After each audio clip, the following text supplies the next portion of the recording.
Well, we're off and running then. Okay, what's up, everybody? Thanks for checking in with us today. We are, three Masters guys that have had quite a bit of discussion about Masters workouts over the last 3+ seasons. I think between the three of us just chatting about stuff. James Kusama and Greg Hutzaglu. Did I say your last name right? I always try to get it right. Hutzaglu, yeah. Hutzaglu, yeah. Okay, yeah. And so I've known Greg for many, many years. Me and him go way back to our Misfit days, well over a decade ago. And James I've got introduced to more recently in the last few years. But both those guys are high-level competitors. Both are in the 40 to 44 division currently still, right? Or are you aging up, James? You're aging up this year. First year in the 45s, yeah. Old man. This next season will be, right? Correct, yeah. Yes. Yeah. Okay, just to make sure I have that right. Cool. And so the CrossFit Games Masters workouts have been released today. And first impressions, gentlemen, what do you think? I like it. I'm actually the slow clap. Wow. Yeah, I'm really happy with it. I was kind of like, oh God, here we go. I should have that, thinking of it, but I ran through them. I'm like, yeah, this is classic CrossFit, good straightforward workouts. A couple things here and there. Everyone has their opinions, but overall, just a quick look of it right now. Initially, I'm happy. What do you think, Greg? I think same. I was with my kids when you sent it over to me, and I was at the playground. But I looked it over quickly. I'm very critical about programming usually, and I got to say, I think it's going to be an exciting event. I think they're touching on a lot of points here. I think, like James said, there's something in there for everybody. I think it's exciting. Okay. What I took from that was that you neglected your kids for 40 minutes while they played in the park and you started thinking about workouts. My wife might have said one or two things. Yeah. That's the way it should be. Okay. Well, that's how it goes sometimes. We don't have that much excitement left in our lives. So when we get a little nugget tossed at us, we have to go all for it. Similar people in the comments today, excited about it. Asymmetric Gears not missing today. Thanks for jumping in. Let's see. Keeping it real. It looks fun. It does look fun. What's up, Kenneth? Man, extra sloppy. Please tell me y'all stoked about these workouts as I am. I haven't heard one bad critique so far about the workouts. I'm going to see if I can change that and sprinkle some negativity all over it. No, I'm just kidding. But we will. We can be critical. We can be critical. Yeah, they have to stand up the deadlifts. Ouch. One good test to see is you can always go to like the CrossFit Games page and go to the comment section where it's usually pretty toxic. But this is one of the rare times I went on there. There's about already 300 some comments and just quickly ran through it. I would say 99% of it is positive, which is shocking, Yeah. So that tells you that people are like, okay, they can appreciate some thoughtful workouts. And I think it's the simplicity of it, right? When you see other CrossFit Games events, especially for like the higher level individuals, sometimes not even just the way they're written or explained, but the format and the movements and the weights are so out of reach of basic understanding for those that go to an affiliate. It's hard to be excited about it. Like, yeah, I want to see these athletes, move a 600-pound yoke and do this weird carry and flip over the bar. But like, we want to relate to throwing down in our gym, which most masters do. I know there's plenty of training garages, but a lot of masters train in affiliates and like have these real basic workouts that they're doing day in and day out. So it's very relatable to what they've been doing in the affiliates and people who are going to support them. So I think it's cool. Yeah. I think it's nice. Like, you look at it real quick, like you can just look at them and just tell what they're trying to test, which is usually a nice thing, right? You can see it like, oh yeah, I get what they're doing there. And that's kind of the way it should be, Yeah, very straightforward. My first takeaway was that none of these workouts look so overbearing where like any one of these tests is going to crush the soul out of somebody. That being said, there's still room in there to just have the fittest athlete decidedly, win the event. And I think that's the beauty of the programming here is that they decided, there doesn't need to be a 50-minute onslaught that's going to leave the athletes just, in some decrepit position going into the rest of the weekend. And I like it a lot, man. I think it's simple. It's elegant. It's the way to go, in my opinion. Wow. That's big praise coming from you, Greg. A big praise. Leave some room, man. We'll figure something sometimes out. less is more. That's some things I hate. Yeah, we will. Yeah, you're right. Less is more. A lot of times, less is more. I think you're right. All right, let's dive right into event number 1. 4 rounds for time. We have a run, 600 meters for, we'll call the RX like 35 to 39, and then we'll talk about like how it gets modified, not to diminish the other age groups, but just to keep it simple for explanation. So 600-meter run, 5 deadlifts. Same run, 10 deadlifts, run, 15 deadlifts, and then run, and then 20 deadlifts to finish with an 18-minute time cap.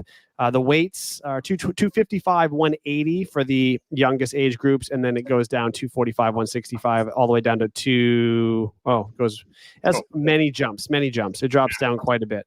Thoughts on the structure of the workout? It's nice. I think, if you look at it, I like how they did like a heavier deadlift, not like 225. So, I think the deadlift will play a little impact at the end, but I think it's going to come down. It's a running workout where I think, it's going to push you. You have to run well, throughout the whole thing. And then when you get to the 15-20, it's going to come down to, I think most of those guys will go unbroken. And then that 20 at the end, I think it's going to be exciting because you're going to get some guys that are probably pretty close. And then it's going to come down to, do you want to hang on? You're going to try to get through 20? Are you going to break? And I think it sets up for a really nice finish too. So like visually, I think it's going to be fun to watch too.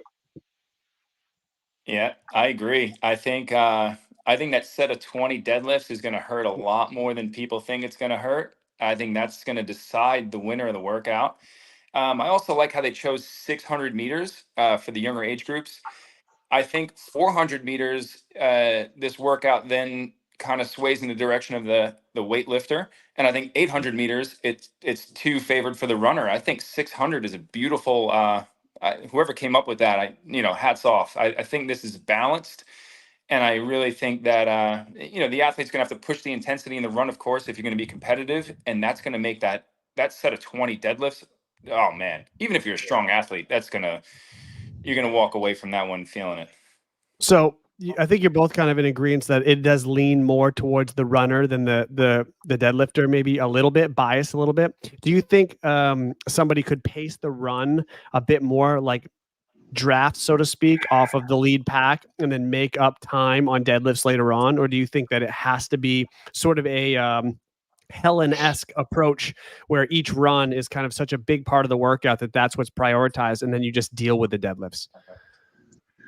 Like, I would say the younger age groups, maybe the top guys in the 35s, maybe the 40s, they can maybe get away with it and move that deadlift quickly. But I think, and then just make up for it on the deads. But I think even some of the older ones too, like those runs, you're going to get some separation there. And there's just even chipping away at a set of 20 or 15, the time difference, I don't think after, 3 sets of 600 meters, it's going to be tough to make up. I think overall at the end, you got to be pretty blasted because I think they're still going to go for that 15. And that last run is going to probably be a little bit slower off that 15, but again, it's going to be hard to make up overall. Yeah, I think you're looking at 1.5 miles of running, so that's going to play a huge factor. And if you're running at a good pace, your hamstrings are going to be fatigued, and it's going to be a compounded effect on that deadlift. James and I have competed with a lot of these guys too that are competing at the games. And from what I've seen from like Wodapalooza and Legends, I don't know, man, a guy like a Rudy Berger-esque athlete, I mean, he's going to eat the run up. That guy's got one pace. And a lot of those top athletes, they don't care about the 255 deadlift. I think like I said, the last set's going to be spicy, but I think the athletes that keep that top running pace, not a sprint by any means, but they're gonna push it. Yeah, it's going to be real interesting. I also think that until you do this combination at this intensity that we're going to see at the games, people may not realize how slow people are going to come off that set of deadlifts. Like when they go unbroken, the feel you get from your hamstrings after going even like 5% faster than your normal cycle rate at a weight like that, and then trying to run, you're going to like, whoa, you're going to be like, your legs are going to not be there for a second. And then building your pace is going to take a little time to come back. So it'll be an interesting event. I like it. Any last words before we continue on? No, it's good. It's straightforward. Yeah. Cool. Event 2, we have 4 rounds for time. We have rope climbs for the younger age group. It's 4 reps. For the older age groups, it's 3, followed by 6 sandbag cleans at differing weights, obviously, and then a handstand walk. Most age groups will do 40 feet, 55 plus or whatever will do 20 feet, but a lot of 40-foot handstand walks in there. I have to imagine the way this is going to be set up is probably, your rope on one end of the floor under the rig. You have your sandbag kind of right out in front of that rope a little bit, and then you handstand walk 20 feet out and then 20 feet back. What I envision, just for space sake. So that's it's good. It's helpful to envision the flow when you start talking about transitions on a workout like this. Initial thoughts? It's fun. I like the movements. It's a good combination, and it's going to kind of because you look at this for one round, you could sprint that. You can touch and go some of those rope climbs. I think some of the guys will touch and go that 150. But can it last for 4 rounds, or how much does it cost you? Yeah. It's rounds 3 and 4 are going to be the deciding factor. Everyone's going to probably be pretty even through this first 2. It's just who wants to push it, and then who can hang on. And I think the top guys, will be able to probably hang on for pretty good pace throughout the whole thing. Especially a 12-minute time cap. I think some of these guys will get it well under that. Greg? Yeah. I love the test. I think James would probably love it even more than I do. Probably. Yeah. But I think at our level, I think the rope climbs, people are pretty efficient there, and everyone's handstand walking. It's, how much damage do you want to do to yourself on touch and go sandbag cleans? And, you got to know yourself as an athlete. Are you able to maintain that? Are you strong enough to cycle that bag and not have it bother your midline and just keep kicking right back up? Because you're going to have to transition quick here. And one of the things I think is a little preemptive. We can make assumptions on what the sandbag clean means, but we don't actually know the standard. We don't even know the shape of the bag. Like, they could have those longer, like front rack turnover duffel bag sort of sandbag cleans. They could have it to the shoulder. Like, we don't know. I assume it's like we've seen in years past for a while, but it's the games. So, when there's a twist or a different element thrown in, sometimes you don't expect it, and they kind of throw you a little surprise. But if we're assuming that it's like the D-ball shaped sandbag, I think you see people maybe open up with a small chunk of touch and go reps, and then they end up dropping it, and then they just finish the last few. That way they're not completely blown up when they go to kick up on their hands. Even though 40 feet is not a long distance, it adds up across the 4 rounds. And making a mistake if they have a minimum distance you have to cover unbroken is fatal in a workout like this. If they do make it 20 and 20 feet and you have to complete your 20 feet unbroken for, let's say, the younger age groups, you make a mistake, it costs you everything and more that you earned on being fast on the rope and more efficient with the sandbag. So I think this one is highly dependent on the details of the workout that come out in terms of like what the actual optimal approach will be. But overall, I think the test is awesome and very fan-friendly to watch. I hope you're right. I think it's got to be 20 feet unbroken, and make them pay for pushing the pace. I think that just adds to the, the urgency of the workout too, and I like that. It's like, when are you going to make your move? You're going to follow the guy next to you, or, are you going to play it smart, or, sometimes you have to. And I do think, before we move on, the one thing that's easy about this workout is to get real excited about doing the first round and a half quickly, and then you find out that you just took a punch to your gut and you're folded over before you kick up on your hands even to finish the second round, because that can really gas you. 8 rope climbs and 6 sandbag cleans in a matter of 2 minutes or whatever. Like, you'll be wishing you didn't do that. And so that's exactly what I would do. Who does that? I wonder, Greg, who else does that here? It's a little bit of a trap, I think, for some who may be even confident with those movements. I think it can still be a bit of a trap, but I think it's a cool workout. Yeah.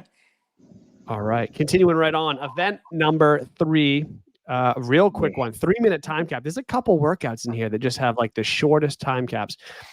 25 overhead squats, 80-foot dumbbell walking lunge, 25 overhead squats time. 3-minute time cap, which just looking at the movements, if you even play around at all or try to pace this or have like this sort of cadence, you're asking for problems. You almost have to sprint, which worries me about the overhead squat standards, not hitting depth, not extending at the top, things like that we see, especially with masters age groups that struggle with the range of motion through overhead squat as it is. Not you guys necessarily, but many. So thoughts on the workout? That was my initial I like their thought behind it. Sprint, some good movements. But this, oh God, this is a judging nightmare, especially for 3 minutes. Like, I really hope that they do a very, very thought out and thorough athlete breakdown, right, with them, and tell them, like, hey, these are the standards. It's going to be that way straight across the board, because I mean, these guys, especially some of the, like you said, most of the top guys and these athletes can move well, but if it's a 3-minute time cap, they're trying to punch as fast as they can go. And both these movements, both the lunges and the squats, right, both those are two just questionable things that it could get really ugly pretty quick, right, with no reps and trying to keep count. So I like it as a workout. I just think it's almost asking the judges too much, because I feel they're going to be tested no matter what. It's not on the athletes. They're not trying to test them, but they're just trying to go fast, and it's going to be on the judges to who enforces it, and it could get ugly pretty quick. I thought. Yeah. Overall, I think this is the workout that made me give the entire programming an A-. Not that it's a terrible workout, but you're asking for it. And over the years, we've seen, especially in the overhead squat, I think was it 2 years ago, people got banged out for not standing up the overhead squats. Now you go to a single dumbbell, and it's more mobility demanding. You're going to see a lot of no reps out there. Athletes are going to struggle to hit depth, and I'm talking about even the younger age groups. Forget about the older ones. It's not a single dumbbell, is it? I was just going to ask that. A barbell overhead squat, dumbbell in the lunge. Well, I assume it actually doesn't say that. I hope it actually doesn't say it. No, but it'd be heavy. Yeah. Oh no, it's a light barbell. Then I'm mistaken. Then if it's a light barbell, they're good. Still, they're gonna fly through it. That's the problem. They're gonna go fast, and that's gonna be the issue, right? It's a light barbell, so they want to pump it out. So you're gonna get those guys that are gonna short the top and short the bottom, and it's just watching out for that. So they may force them. It may be a standard where you have to open them all the way, drop all the way down. So like you could see a forced slower rep, on everybody. And as long as they keep that standard, I think we'll be okay. The other thing that we haven't even mentioned yet is there's no details on the dumbbell lunge. It doesn't say 1 or 2. It says 50/35. It could be front rack, overhead, probably not, but who knows? Could bring that old school regional standard with the 1 on the rack. One, like, nah, not happening. But we don't know if it's 1, like a goblet. We don't know if it's 2, like a farmer's carry. Like, we just don't know what the lunges look like. Obviously, they have to be somewhat fast because they put this really crazy time cap, which again will cause all the problems you guys just spoke about. But yeah, there's a little bit of mystery in this workout as well, I think. Yeah, I just don't like the overhead squat as part of a sprint piece. I like it more in a longer effort where you're not going to have athletes that are really riding that line. And it's just a shame because you have to ride that line if you're going to be in the running. And is it going to come down to who's got the more lenient judge? I'd hate for it to be decided like that. That's it has to be. It's going to be to an extent, right? It's going to be part of it. There's no way around it when we're talking about whatever the field is of 30 or 40 athletes separated by a couple seconds. That's going to be part of it. It's unfortunately part of the sport. So the workout could have been better written to avoid that. All right, there's a couple comments here I'm going to get to really quick. Oh yeah, what do you guys think? 55 plus get a pass on this one? Why do they have nothing? They're just not doing the workout. Are they doing less events? Do we know? I think that's it. Okay. Body weight? I don't know. Air squat to a med ball. You're gonna hold 2 milk jugs. Yeah. Oh yeah. Remember those old school? Well, not that old, but probably like. I was just talking about that with somebody. I might do a whole show just on the old people, like sitcom living room jug deadlifts. I thought that was really funny when they did that. Okay. Anyway, event number 4, we have a snatch speed ladder, 4, 3, 2, 1 reps. Obviously, the weights are different depending on the age group. 2-minute time cap. No details on whether it's power, squat snatch, any way you want, anything like that. Greg, we'll start with you. What do you think about the snatch speed ladder? I think they did a great job on the weight selection for the age groups. And the one thing I noticed was that there's no max lift, right? Throughout everything? There is. Correct. There is. Oh, yeah, there's a front squat. There's a front squat. Yeah. So there's not a whole lot of that. And I like this style event this is obviously a strength event, right? I like this style so much. I think it just plays out, even for spectators. It's just an exciting event to watch. Competing, it's an exciting event. I assume that this is going to be a power snatch will be acceptable. Just because it is older age groups too, and I think a squat snatch is where a lot of people will struggle with mobility, and I don't think that's what they're really testing here anyway. I think they're just grip it and rip it, and I think it's an exciting event. I think they nailed the weights, and I'm positive that 90% of the athletes in each age group are going to buzzsaw through this. James, what do you think? Yeah. To kind of echo Greg, the weight choice is good. I like this. This is the first time I've seen them actually change weights. Even in some of the other workouts, you notice how like it's not 35 through 39 through 49 all the same. Like they actually bumps them down for like when you get to 45. So like I think they did a really good job adjusting.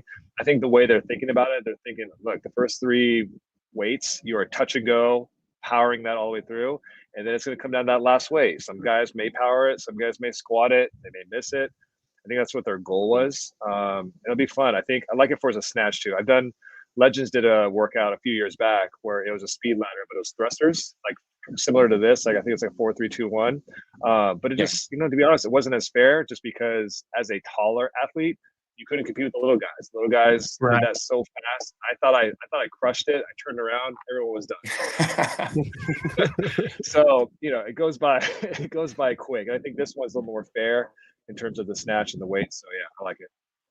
So my initial thought was that the weights were light, and I was like they're not really letting the strong guy come through or girl come through on this and showcase in that final rep. Mm-hmm. But then when I think about the intent with the time cap, and I say, okay, what is the effect that the first 9 reps have in a sub 2-minute window on that final rep? I do think that weight will still be light for some, the elite at the top, but those elite guys are going to crush it anyway and have a good race. Yes. Those that are trying to make their kind of way up the leaderboard are going to have to be very precise on that last snatch, and some may have to squat snatch it. And if you miss it, you've blown the entire event. So I do think it sets up a small population of the fields in each age group to have this like moment at the end where do I go, do I wait, like what am I doing? But I do think on both ends, the high end, you're going to see people blow through it, and on the very low end, you're going to see people who just can't hit the weights. So it'll be interesting to see, to me, how the middle of the pack sorts through this 2-minute snatch window. So I think they're going for that last weight. It's going to come, like for me, I'm looking at 205. Like it's, you're speeding through it, and then it's that last one. Like, yeah, I could power that, but it's right at that point. Like, do I want to power? Do I want to squat? And you may like make the wrong choice and fuck up, and that's going to be the cost right there, right? Yeah, so costs you everything. I think it's it'll be fun to watch. For the failures. Awesome. Agreed. Yeah, I mean, so far we're pretty happy with most of them, except for the high rep overhead squat, which we don't even mind the test. We just know how it goes in the sport side of things with no reps. Okay, before we get into event 5, I have to do that stupid YouTube thing where I say, "Hey guys, we got a bunch of people watching. You could probably like or subscribe or something and really help us out, and that would be awesome." So if you want to click the subscribe, and then I will give you event 5. I hate doing that so much. I hate saying that, even though I know it's so natural. It's I am over the top about how much I hate it, but I know it helps because you just ask someone to do it and they go, "Sure, I'll click subscribe," and then it actually does make a big difference. But I absolutely hate begging for it. Okay, moving on. Event number 5. This one's interesting. I think there's a lot to kind of break down here. For time, we have 75 wall balls, 40 shoulder to overhead, 30 dumbbell step overs, 40 dumbbell snatches, and then 75 more wall balls with a 15-minute cap, which I do think a lot of people can finish, but I think more people than we think will hit a wall and end up hitting that cap maybe in some of the older divisions. But thoughts on the workout? James, we'll start with you. Dude, my shoulders are just going to be crying. It's going to be a real grind, I think. Because, you're going to come out there hot with those wall balls, do a couple sets. Maybe a couple guys want to go unbroken if they feel up to it. And then the shoulder overheads. I'm just curious when it gets to, then break those up. When you get to the box over, it's like, is it I'm assuming it's a single dumbbell, because if it's a double dumbbell step over for those 30, I mean, that, you talk about, even if you could hold it, if you're holding it farmer style, that is an absolute shoulder burner too, just holding those dumbbells. So it's going to be rough. And I just can't imagine those last 75 wall balls, how bad it's going to be doing that into those, the dumbbell snatches aren't too bad. You can kind of cycle through those and rest when you're on top. But man, that the 75 from the start compared to 75 at the end, there's going to be a drastic difference, and it's going to just be, I think, who wants it more at the end with those 75, who can do bigger sets. I mean, that's going to be the kind of the separator when they get to those 75. Yeah. Go ahead, Greg. No shock here. I mean, they're testing shoulder overhead endurance. I mean, may the largest upper body win. I don't know. I mean, this is so straightforward. Let me ask this. I'll jump in. Would you like to see maybe handstand push-ups thrown in here a little bit? Because I don't think there are any handstand push-ups tested. And I don't know if we think that's even appropriate or needed for Masters to test the fittest. I know there's mixed opinions on that sort of thing. But if there was a place to test your efficiency and capacity at handstand push-ups, this may be the spot. I know you want handstand push-ups in there. That would make it a Seth workout. It would have your name written all over it. I would think that, they called you up and had you write the workout for them. How many times have we done wall ball shots into handstand push-ups or shoulder overhead into handstand push-up? Enough that you're good at it now. Oh my God. I still hate those workouts. They're fine until it's not. And then, I don't know. I think you could still move through this workout. I think if you threw handstand push-ups in at the end of this one, I think you'd see some, especially in the older age groups, a lot of people would hit a wall in this one. Yeah, it would have been nice to see that. I just feel like, I think that there's such a high skill. I think sometimes you forget with the master athletes, like that they can still really perform at those high gymnastic skills like handstand push-ups, and they're really efficient and show it off. I think you should get really rewarded too. And it's like if you still have that in your pocket and like up to like the 45s, you should be able to get some payout for that. It would have been nice. I agree. To see that. I would have loved to see that too. I think it's nice. Like there's certain movements that these guys can still perform really well, even though they call them masters. They can do all the movements. And I think you should test some of those and reward it, for being able to have that at this age. I think that's it. I think that they deserve to be rewarded for it. And I think even with masters, skill aside, having the overhead mobility to get into a efficient handstand push-up position versus having the ability to slam a pair of dumbbells or a barbell over your head by doing a push press, very, very different things in terms of your fitness overall. So, would like to see it overall. Again, another fine test, a great shoulder burner.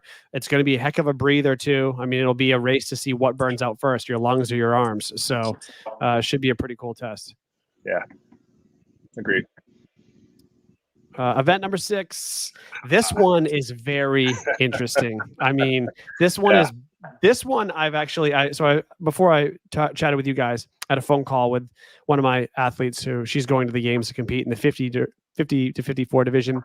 And we just talked through this. Like, we can't even figure out how long the double unders and chest to bars are going to take. And for someone with experience as a coach, they would go, what do you mean you can't figure it out? You don't know how long 75 double unders?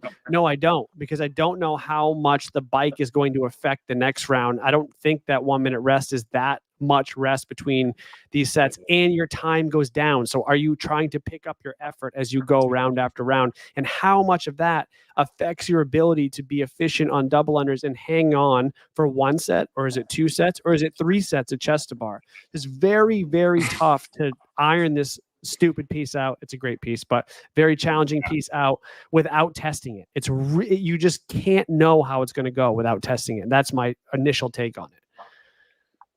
Yeah, I love this. I looked at it, and I obviously I'd want to test. I'm sure they tested it, figured it out, but my just initial take from it, because I can't think of a workout where we've done interval work with the minute rest, and the interval work goes down in time. Usually, it's always pretty much either the same, maybe even increases time or volume as you go through the intervals, but to lose a minute each time is interesting. So my thought is that what they're trying to do is, look, you're going to be more fatigued. You're not giving as much time, but because the interval's shorter, they still want you to hit the bike as hard. So you have a certain pace for that first round, right? You'll come in, but then when you get to the bike again, you're not going to have as much time on the bike, but because of the short amount of time, you're like, oh, I can still punch it hard and get a little bit more and hit it harder than you would if like, oh my God, I got 2 minutes left. I have to pace this out. You say maybe you have 30, 40 seconds. You can actually, you're forced to kind of hit it hard because you only have so much time left. So I think they're trying to tempt you to go harder on the bike than you can in those later rounds when you're that much more fatigued. Greg, do you think that it's possible some people blow up so bad they don't get back to the bike in the third round? I'm not even trying to see the third round in this one. Oh, Greg is walking out. Okay. I'm going to test this one. I got to hit this one because this is my favorite workout for so many reasons. My gosh, this is a beautiful piece. And I say that because you're going to have so many different strategies. You know, if you take like the sprint piece with the overhead squat, there's one strategy there. You know what it is. The shoulder overhead, you're going to have, I mean, you just do what you can. But here, there's a lot to be said for how to approach this piece. I like it because I think this is a bike sprint the whole way with a little bit of a buy-in. But every athlete at this level, you're going to be hard pressed to find an athlete that can't hit 20 unbroken chest to bar, or 75 unbroken double unders. I think that's automatic for 98% of the field, and it dwindles down, right? So I disagree. Really? Mm-hmm.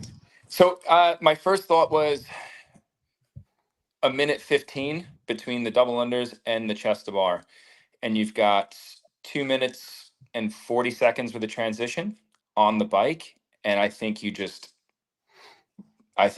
as many calories as possible. I think in the first round, 75 calories in that first round is doable. Holy! You heard it. Listen, you know what? We can go live again Instagram later. No, we're going live again later with you and your gin, and we're going to film this to the point where you have to crawl over. What? Yeah, I think I'm going 75 calories in that first round, and I'm going to die in that 1 minute, and then I'm going to do the best I can to get back on that bike. I'm curious if Greg could go absolute ham on the first two, not even knowing that the third is out. He's like, look, no, I'm not going to get the third would be out. I'm not even trying just to give yourself and just hit as hard as you can the first two to buy in as much as you can, not trying to pace it. And that difference, it probably, I don't know. I think that maybe people don't even care about that third round. Just absolute sell out on rounds 1 and 2. By the time you get going on the bike, let me look, I could be wrong. I've been wrong plenty of times, as you're well aware. So yeah. So not all. Well, enough that it's worth double checking my work. So if we have 4 minutes in that first round and you say it takes you a minute 15, let's say, to hit your double unders, transition to the bar, wherever the bar is, we don't know, probably close, hit your 15 unbroken chest to bar, and then transition to the bike, right? So now we're going to give you 245, let's say, if you're diving on the bike and going. We know that first calorie, no matter how hard you push, takes like 7 seconds to turn over. Not really, but it takes that first calorie never appears for whatever amount of seconds. Now you have like 240 to push as hard as you can on the bike with minimal fatigue from the first two movements. How many calories can you get in 2 minutes and 40 seconds? Yeah. No, I'm asking. 75 at least. Yeah, you know what? If you put it that way, I mean, but again, it's just how much you selling out on that one to get to that second interval. I think I'm going like 30 to 40 calories hard right out the gate, and then I'll slow down a little bit. Probably take like 30 seconds at like an easier pace on the bike, and then make another hard push toward the end of that interval to try to get 65, 70, 75 calories, somewhere in that area. You got to get a chunk of this work done early, because it's only going to get terribly worse with every interval that you. I mean, you're not going to pick the pace up in this one. This isn't one where you You're right. you pace the first 2 100%. rounds, and then the third round you've got all this abundance of energy where you're going to say, "Oh, I'm gonna nail this and send it home." You're going to have one foot in the grave in the third round if you make it that far. Well, I think you're going to have 1 foot in the second round, 1 foot in the grave, because coming off 75 calories, you'll kind of spill off the bike a little bit, and then that 1 minute, the pain is going to increase across that minute, not decrease. It's not even recovery. You won't even have time to get into recovery yet. You'll be worse. Then you go to approach the jump rope, and you're tripping after 12 double unders. You've caught it under your foot. You go over to the pull-up bar. You do 4 chest to bar. I'm not saying you. I'm saying like this is the feeling that people are going to get, because that pain is still building beyond that minute from what you just did on the bike. I don't even know that you can be productive in the second round if you approach it that way. But I'm happy to be proven wrong, and I hope to hell someone tries it for my entertainment. Yeah, so I think this is going to be win or loss on that first interval. I think that's going to be the deciding factor. I will say this too. It's going to come down to how efficient you are with your double unders. Even though everyone's going to hit basically 75 unbroken, there's a big difference. Like when James hits double unders instead of 75, he's not really fatigued coming off of that set. He's nice and loose. He's relaxed. He's breathing through it. Thanks. And there's a lot of athletes that, they're breathing heavy when they come out of that. And then chest to bar, chest to bar is one of my favorite movements. Up until about 60, 70 reps, I'm very fluid, very, relaxed, just really utilizing the kip a whole lot. So I'm not really burning through a lot of energy on the double unders and chest to bar. And then when I get on the bike, I'm just, I think it's a bike workout. You're just going to just put the hammer down. And I think that's what they're looking for too. And what they're testing is, after that long bike sprint, what do your double unders and chest to bar look like? I don't know. I could be wrong. I'll find out firsthand next week, but I can't wait to get some scores and see how people do, and like get some splits for because maybe the double under chest to bar, maybe people are going faster than we even think on that. Maybe that's a little faster and they have a little more time on the bike. Again, it depends on how they set it up, transitions. Hopefully they're smart enough to keep everything super close so that you don't have that lost time, so you can actually put the work in. But I think, it's going to be, hey, I'm all for this workout. Can't wait to see how it plays out. Put it that way. No matter what, you're going to need to throw a bucket for every station on that one. Pretty much. All right, cruising right along. We're on Saturday, event number 7. They have the standard from the games like 6 years ago, whenever they had it. 30 clean and jerks, 30 muscle ups, 30 snatches. The younger age groups have the same weight as the CrossFit Games, which is kind of crazy. Ring muscle ups drop 45 plus, and then there's no version of this for 55 plus. Who wants to talk about this first? I have kind of a strong opinion about this one, but so I'll save it. James, have you hit this before? I want to say I have, actually. It reminds me, I think, something done I've programmed it like 6 times. Yeah. Okay, so I guess I have. You definitely have. Yeah. Okay, nice. I blocked it out of my memory though. But any workout that I like it just for the fact that it forces the athlete to know their durability and then where to break. They have to make their choices, right? It's you can do 30 clean and jerks and probably do it in 2 sets, get it done. But then how are you going to be on the rings? Do you want to do touch? They're going to be touch and goes, but you got to figure out where you want to break to keep your grip good for the ring. So I think the top guys can't go. You can't go singles. So you're going to do maybe some. I think you can. Goes, right? No, I think you can go singles the whole way. I'm positive. I'm 100% positive you can have your best score with singles on this. The ring muscle ups, in my opinion, okay, I'm positive it's just my stupid opinion. The ring muscle ups will take more than twice as long as the other two movements. It will take more than the other two combined. Let's put it that way. And so if you come out and you even elevate your heart rate to the point that your opening set of ring muscle ups is now 6 instead of whatever it could be, then you're taking it away and you're going to add additional rest windows in there. Whereas if you just stay smooth with clean and jerks on singles and you add 25 seconds, let's say, to what it would go versus if you did some touch and go sets, you'll earn that back and then some by being smoother on the rings. That's my opinion. For anyone who has a shot at placing high in this, it's a muscle up test, in my opinion, more than anything else. Yeah. And you have to be able to get those muscle ups done in like 3 sets to have a shot to win. That's my take. I'm always, every time I hit this workout, I'm always so surprised at how terrible it feels when you, after that second and third snatch, you're just like, oh my God. Oh yeah. Like, those are singles too, obviously. Yeah. I mean, the snatches are singles no matter what. Yeah. I gotta look back when I got on this. I don't remember. Yeah, no matter what. So I thought the separation happened a little bit with the clean and jerks, but you're right. I mean, it is a ring muscle up workout, but I just feel like most of the guys are going to be somewhat similar in terms of how they perform on those muscle ups. And so like a little separation at the beginning, but yeah, I see what you're saying about clean and jerks pace stay pretty smooth, but man, you're going to be looking at those guys next to you and like, who wants to get a little head? Who wants to kind of push forward? You know, it's that temptation in the line, you know? I think people, if they're smart, they should be going back and watching the heats from the CrossFit Games. And I think it was 2018. I could have the year wrong, but around then, I think it was the final.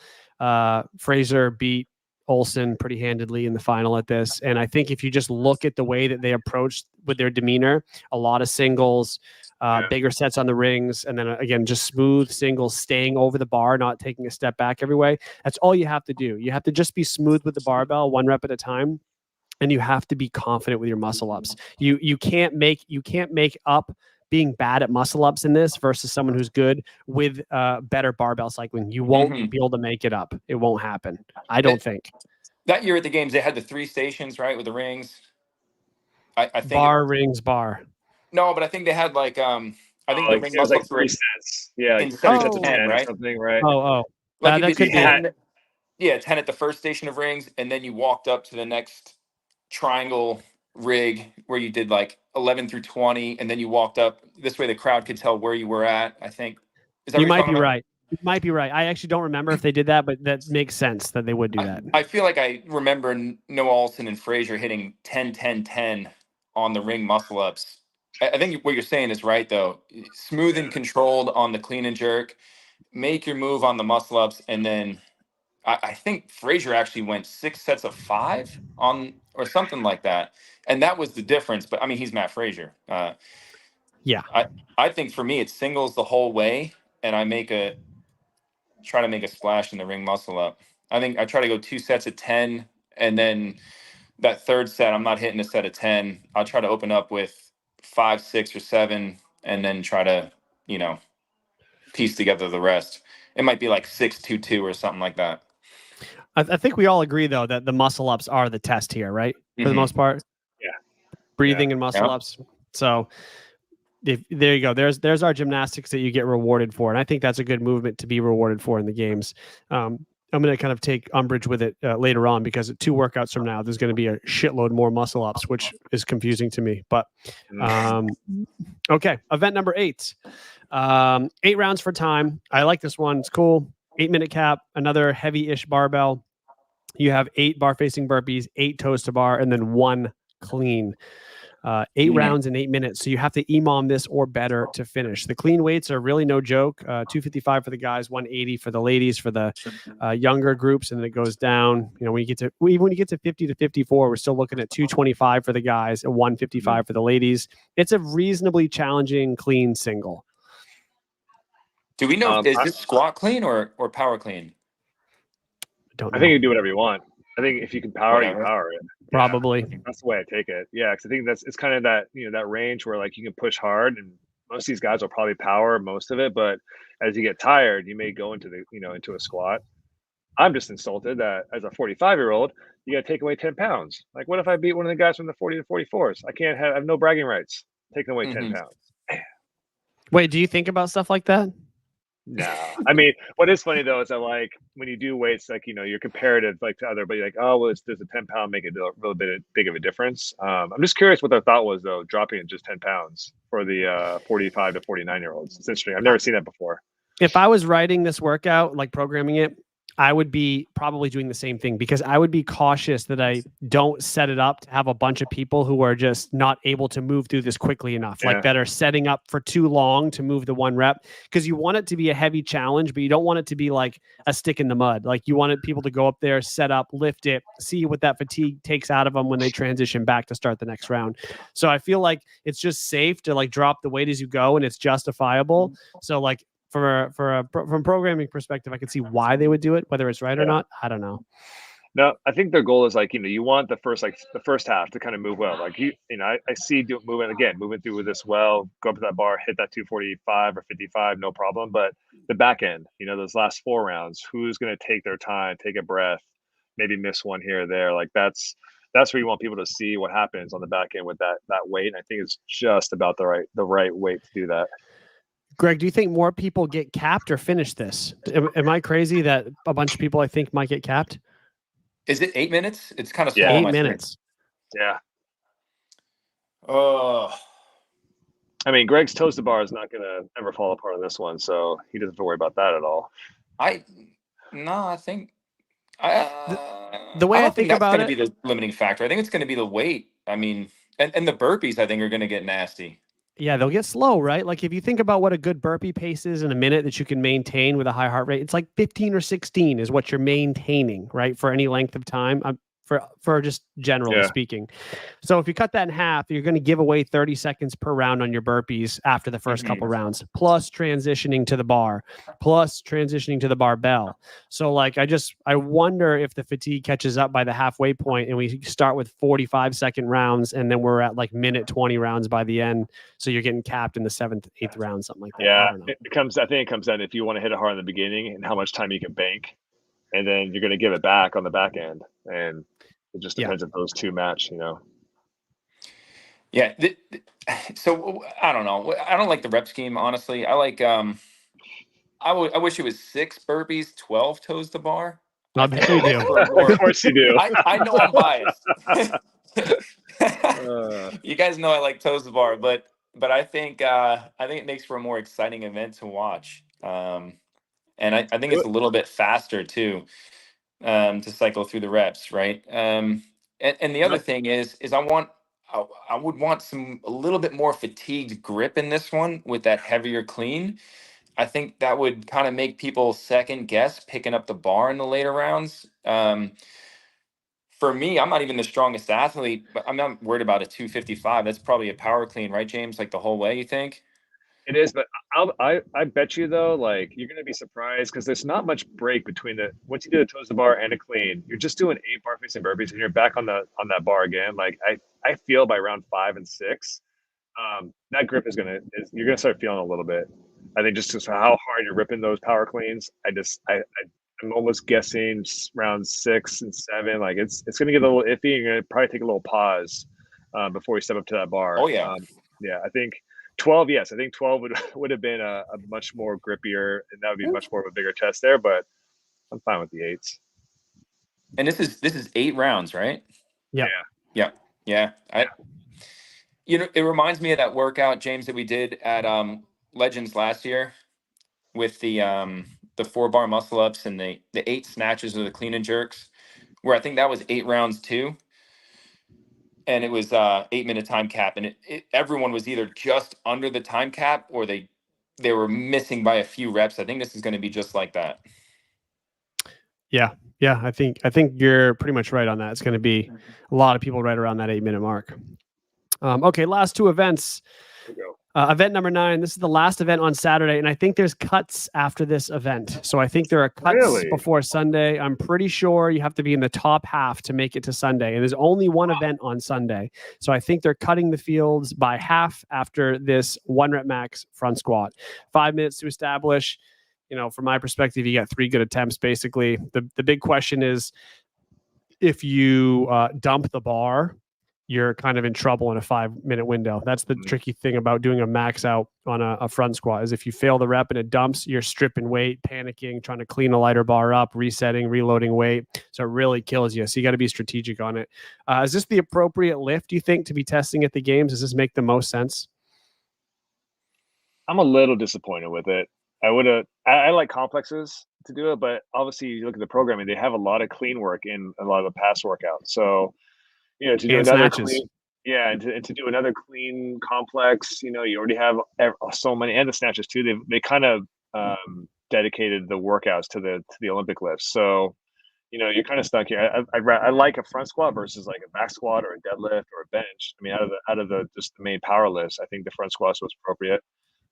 So from that perspective, I'm fine, but it would have been nice. I like 1 rep stuff to be more of complex style, just because it doesn't completely favor the one, just dimensional pure strength, Yep. Yeah, I mean, I guess this stuff needs to be tested, but you can interchange this with like a 1 rep max deadlift, and it's like the same thing. It's like, the strongest athlete's going to take it away. It's no surprise here. You could show me the list of athletes in my age group, and I could almost show you the order that they're going to finish in. And to me, that's kind of like, that's lackluster when you're watching a competition. It's like watching a horse race and you already know what the outcome's going to be. Like, where's the fun in that? If you could choose, would you guys rather have seen the 4-3-2-1 be a squat clean ladder and this event be like a snatch instead? Yes. Or do you like it? You would. Okay. It would be better. I really enjoy the snatch being something. I think the Masters aren't past that. I think maybe they're thinking that the older guys, do we want something like this, a snatch being a 1 rep max, and but again, I think these guys move really well. They should be rewarded and and show off their technique, and they're still pretty high end lifts when it comes to the snatch. And they'd be great to see, right? And then do a clean ladder or something for the other one. Okay. Interesting. Couldn't agree more. Yeah. Okay. All right. We've been spending too much time together. We know the way each other thinks too much. That's the problem. Okay, last event. It's one singular 8-minute event on Sunday, which I think is a little weird, but there must be a good reason for it. So I don't know. I'm just going to go ahead. This is where I'll spew my negativity. This workout I have to see because it makes no sense to me. I understand how it flows, but the balance of the two movements don't work in my mind. It seems like they tried to replicate a CrossFit Games style final event, like kind of like we saw this year and other years past. But the balance of a single dumbbell thruster versus the bar muscle up, which you just had a whole workout dedicated to muscle ups 3 events ago, and now to make this one very muscle up heavy again as a final, and have it be 36 reps of muscle ups and 36 single dumbbell thrusters. It makes no sense to me. Can you guys help me with that? No, I can't. Maybe we do hang out too much because I'm totally agreeing with you on this one because I saw it, and I also thought too, it's just maybe because they had the front squat favoring the big guy. This one is just even though it is a 70-pound thruster, like the little guys are going to take care of this one, and it's going to they're going to not fly through it, but like they'll be able to get deeper than the bigger athletes.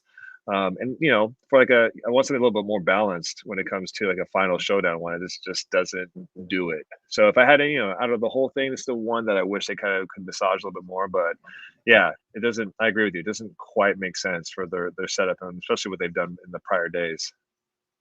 It certainly doesn't belong as a finale. That's for sure. The workout's kind of silly to me. I don't think it's much of a test.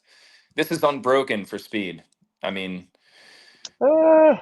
maybe for those trying to win. Maybe for those trying to win. But not for the whole field. Well, I guess you're cutting it's cut in half, but anyway. I mean, personally, I'm not coming off the bar. There's no way. Are we gonna get a video of that one? This one I'm more confident than the bike one. Really? You know what's great about this? This is like I said, it's going on YouTube. We can clip this, and this is when Greg is ready to do the workouts. Remember what you said, Greg? Let's go. Send us the video. Yeah, I just gotta find what is it, a 75-pound? What's the weight on the? That's 70. 70 pounds. Yeah. I mean, I don't know. Never mind. I get a 60. Yeah, it It's may a have been single more dumbbell, right?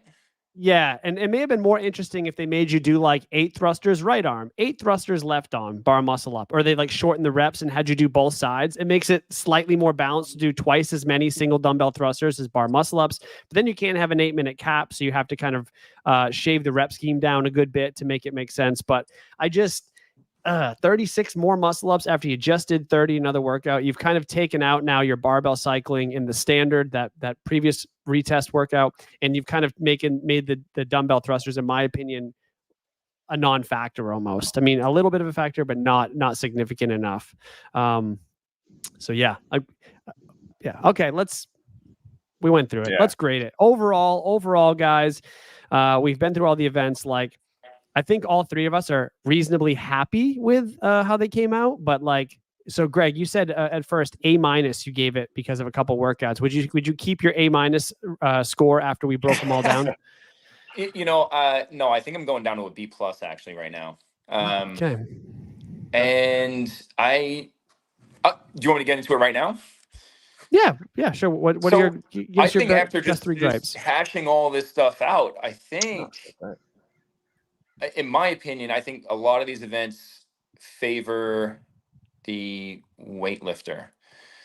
And I think that's, I know Bob Jennings has a favor toward that side too. I saw it in the Legends programming last year. And I thought that might have. You're saying this favors the weightlifter. Is that what you said?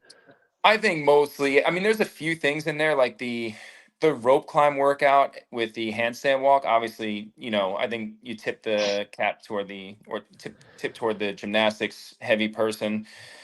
So we have someone in the comments who says the complete opposite. They say more emphasis on gymnastics proficiency than barbell cycling for masters, and he sees logic in it.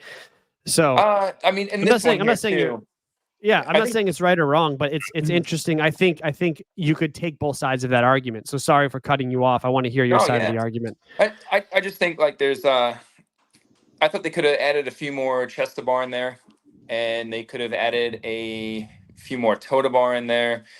I don't know. I think there's a lot of weightlifting. I think there's weightlifting in almost every single workout. Is there not? And then the one that there's not, pretty much.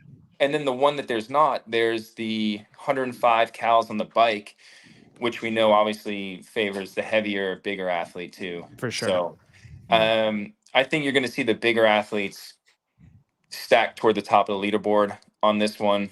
I don't think there's enough in there for the smaller, gymnasty athlete. And I think a lot of these, I guess, with the shorter duration in some of these events, they'll be, the higher conditioned athlete won't have a chance to kind of elapse, to catch the bigger athlete. Gotcha. And there's that 1 rep max. There's no like full gymnastics test in here. There's no full monostructural test in here. So I think those things could have been added too. James. You can argue with him, by the way. You can say, you're wrong, Greg. You're stupid. This is what I think. I'm not saying I'm right. It's my opinion. I don't think we have enough time for that. So, but I'm kind of grading wise, I'd be able to say, I think I saw someone else put in there like 7 point something. So if we're going on a scale of 1 to 10, I would give it, I'm right around that B+. I'd say like 8.6. I'm pleasantly surprised. I think we've dealt with some really just kind of, I guess, not questionable programming, or just a lot of question marks. We're like, why are they doing this? So at least this one seems like they are straightforward, and you kind of see what they're trying to do, except for a couple of them. You're kind of wondering what they're trying to test, but for the most part, you see their vision, which is really important. And I like the kind of different domains. Some are short sprints, some are longer. I think I would have liked to see maybe a couple more, maybe longer pieces. But as opposed to like all these short little sprint ones. But I mean, overall, I think they did a good job. I think it's first year over there. I missed out qualifying, and I was like, whatever. I saw these workouts, and I'm a little more bummed out that I missed out. So, I'm looking forward to hopefully this be a trend. I wasn't too sure. I've heard different stories. Do we know exactly who the group was that programmed it? People were saying it was like Joe and them, but then also like Boz helped out, or was it a combo? Do we know? I'm not sure. The only thing I've heard is that whatever was programmed had to be run by Boz. So Boz gave feedback or whatever. Like there are things that maybe had to be tested or something like that. So I just know he kind of supervises it, but I don't know if he's actually writing the workouts. Gotcha. Yeah. But yeah. I mean, overall, I'm excited to watch it too. I think I'm pumped. I think it'll be fun. It'll be a good showcase, I think, for the Masters, and hopefully they can build off this and make it more popular and just grow from it. I think it's a good start for sure. At the end of the day, I would be excited to be there and be a part of that event, and hit that programming. I'm sad I'm missing out on it. That's I think it's going to be a good time for a lot of the athletes. I think there's a couple things that just really stick out to me. One, I think they did a pretty good job overall with the program. If I had to give it my rating, I would say I'd give it a B, flat B. And so whatever that is, 7.5, 7.7, something like that. I don't even know what the score is, but yeah, anyway, I'm pretty happy with it. And I think it's good enough that they had to do something this sort of simple, this well done, this relatable to everybody, because they're banking on us trying to not us, other fans trying to hopefully tune in, stream it, attend the event, and understand what's happening, right? So if it's a shit show, if it's really there's a lot of moving parts to it and people can't understand who's winning or what's happening, then you're going to kill it in year one. And so that was really, really crucial that they got that right. And you guys both remember Legends this past year in Arizona, they were very gentle with the programming in the sense it was overly simple because they didn't want to screw it up when they were getting ready to then showcase what they could do on the games level. And people were in attendance. I think was Boz or Dave was there? I don't know. Both of them, I think, may have made appearances at Legend. Boz was there, yeah. So Dave showed up too, yeah. Yeah, I think that. So they were seeing, what they could do for a show before they gave the full green light for sure. The one thing that this program to me is missing, I'd like to see more of, is more machine work. All you have is that bike. There's no rowing, no ski, there's no bike erg. Some of those things I think are real staples, and everyone's training, and especially masters, are really, bigger on machines, because you do have to be a little smarter as you get older about how much wear and tear you're doing with some of the other movements. I think that's just a good thing to test more often is machines. I like that. But I'm also glad they didn't steer away from some of the higher skill movements. So overall, pretty happy. I think it's going to be a good show. I can't complain. Yeah, and we're assuming everything is indoors too, right? Like with all these events, because I think they wanted to keep it with the heat and everything. So I think the only thing, there was a briefing, like a bunch of athletes took calls with the organizers. I think the only thing they're doing, if I'm not mistaken, is they're running outside the building and back in on the deadlift one. I think so. I think that was the only thing that was outdoors that was like a heat concern or whatever, as they run out and back in. But it's a short time, and I don't even think the whole run is outside, so I don't think it'll be bad. I was listening to that Masters Chatter podcast, and I remember Bob saying that Bob Jennings said he had this event that he's been thinking about for a long time. And I thought they had like a football field that they had access to. And I'm just curious what event which one is it? Because I was expecting something with like a heavy sandbag and like sled push or pulling of some sort, and odd object style. I don't think they're going to use it. I don't think they're going to use it. But in theory, I guess if they were going to set up a rig outside, you could do that rope climb one, right? Rope climb, sandbag, handstand, walk in the grass sort of thing. So if you're going to do one outside, that would make sense. But I don't think they're doing that. I think they're actually going to be all inside. Or they did say they're adding a football field workout for the Legends workout in the December one. Oh, is that it? Maybe I got that makes more sense. That makes sense. They put that in there. It's a new like whatever area for competition for the December Legends. Cool. Yeah. Yeah. Confirmed. Jamie says the run goes outside. Okay. Thank you, Jamie. Nice. Okay, guys. Thanks for coming on. Appreciate it, man. It was a lot of fun. Pleasure. Everyone in the chat today, much appreciated all your contributions. Again, if you want to subscribe, like, all that good stuff, That would be terrific.